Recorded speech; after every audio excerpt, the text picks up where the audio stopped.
Shalom Bapak Ibu dan saudara-saudara yang kekasih dalam Tuhan Yesus Kristus. Kembali kita bertemu untuk mempelajari firman Tuhan. Dan marilah kita berdoa dahulu agar mendapatkan hikmat. Tuhan adalah Bapa kami yang ada dalam kerajaan surga yang mulia. Terima kasih ya Tuhan bahwa Engkau adalah selalu baik. Engkau selalu memberkati kami, Engkau selalu melindungi kami, menjaga kami. Karena itu Tuhan, kami selalu bersyukur untuk kebaikan-Mu. Dan saat ini Tuhan, Engkau juga memberikan kesempatan kepada kami untuk mendengarkan firman-Mu. Tolong Tuhan, urapi lidah dan bibir hamba-Mu, agar hamba-Mu berkata-kata sesuai dengan apa yang Kau inginkan, sesuai dengan isi hati-Mu ya Tuhan. Demikian juga Roh Kudus, Kau urapi juga hamba-Mu dan mereka yang mendengarkan firman-Mu.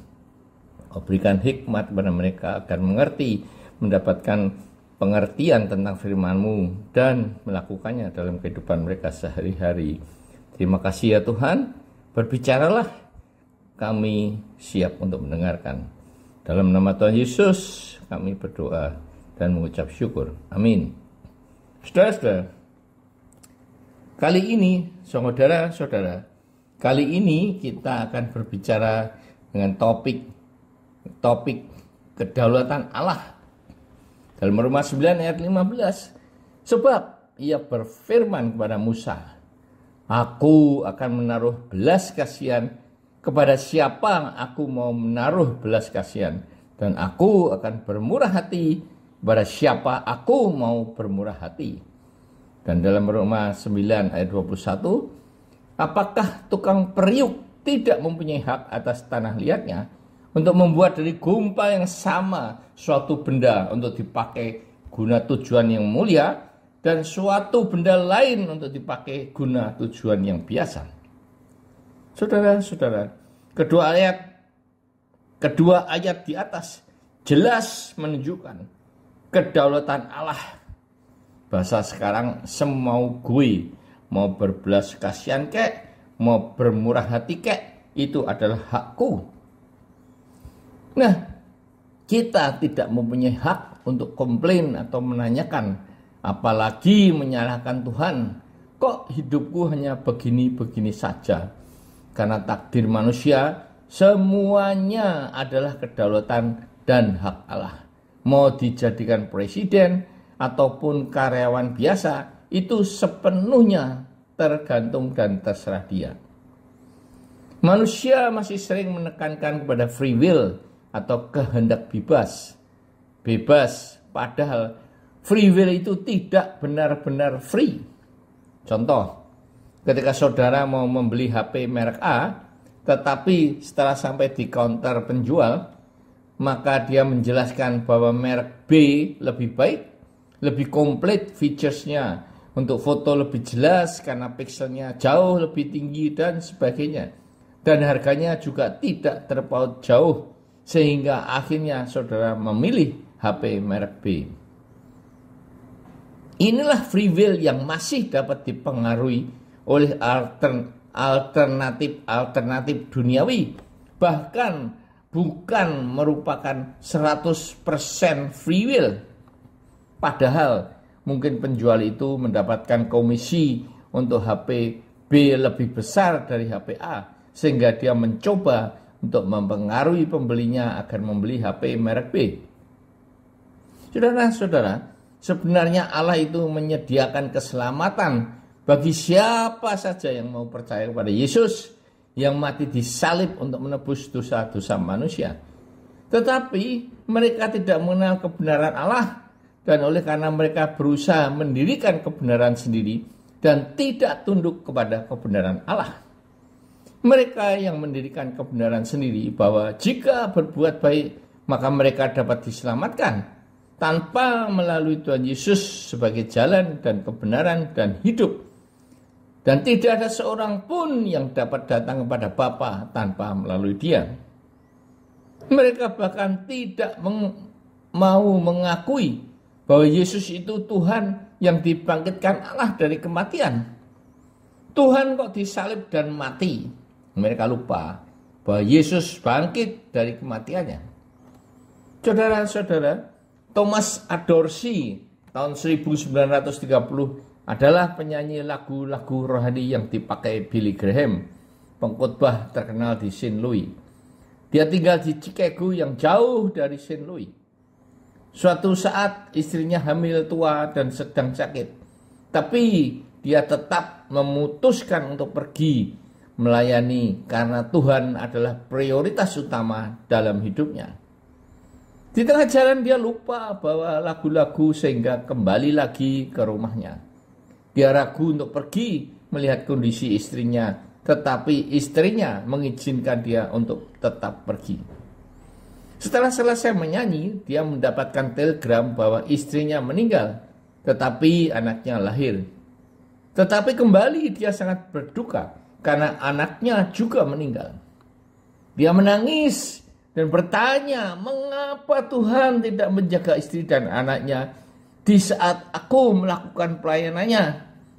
Dorsey sangat kecewa kepada Tuhan dan semenjak itu dia tidak mau menyanyi lagu-lagu rohani lagi.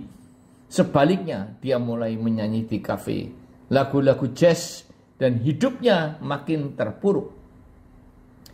Pada suatu hari, dia diajak temannya ke sekolah musik, dan dalam kesendiriannya, dia bengong dan dia iseng-iseng pencet touch piano, seolah-olah ada seorang yang menuntunnya untuk memainkan lagu Take My Hand, Precious Lord. Kata-katanya, Tuhanku, peganglah tanganku, pimpinlah aku pada terang. Aku letih, aku lesu, aku lemah. Lewat badai malam yang gelap, pimpinlah aku ke terang yang tetap.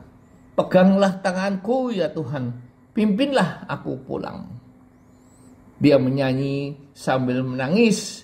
Roh Kudus menyadarkan dia untuk kembali menjadi pelayan Tuhan. Dia mulai mengarang lagu dan memuji Tuhan sampai dia meninggal. Saudara-saudaraku, ketika musibah terjadi, jangan menyalahkan Tuhan. Jangan merasa Tuhan itu kejam dan tidak adil. Sekalipun kita sudah hidup melayani Tuhan, karena di balik itu Tuhan punya rencana yang indah dalam kehidupan kita. Berkatalah dengan hati yang hancur, Tuhan, pimpinlah aku lemah dan tidak kuat menghadapi semuanya ini.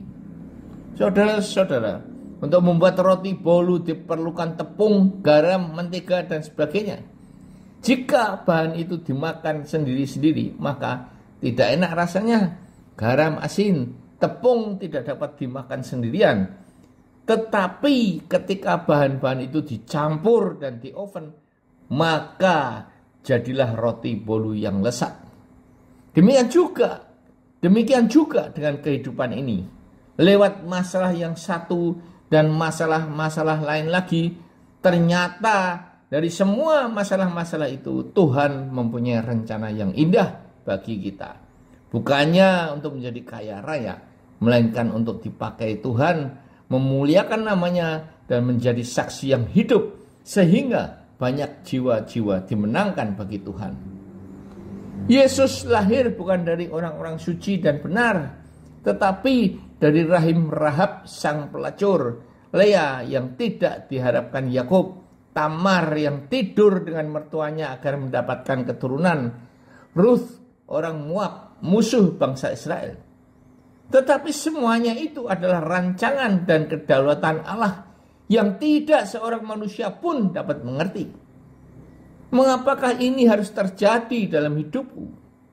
Seperti kata Tuhan Yesus, orang sehat tidak memerlukan dokter, hanya yang sakit perlu dia.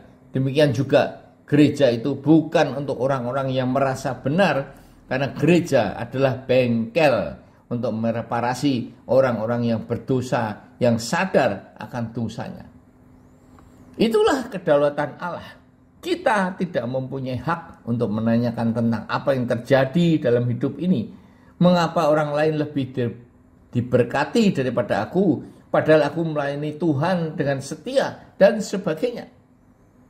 Saudara-saudara, yang dapat kita lakukan hanyalah selalu bersyukur apapun yang terjadi dalam hidup ini, baik ketika senang maupun ketika kesengsaraan yang bagaikan ombak lautan yang bergulung-gulung dan badai topan menerpa hidup kita, katakan bahwa Tuhan Yesus baik dan Allah telah mengajarkan kepada kita untuk berkata, tenanglah jiwaku, seperti lirik lagu It Is Well With My Soul.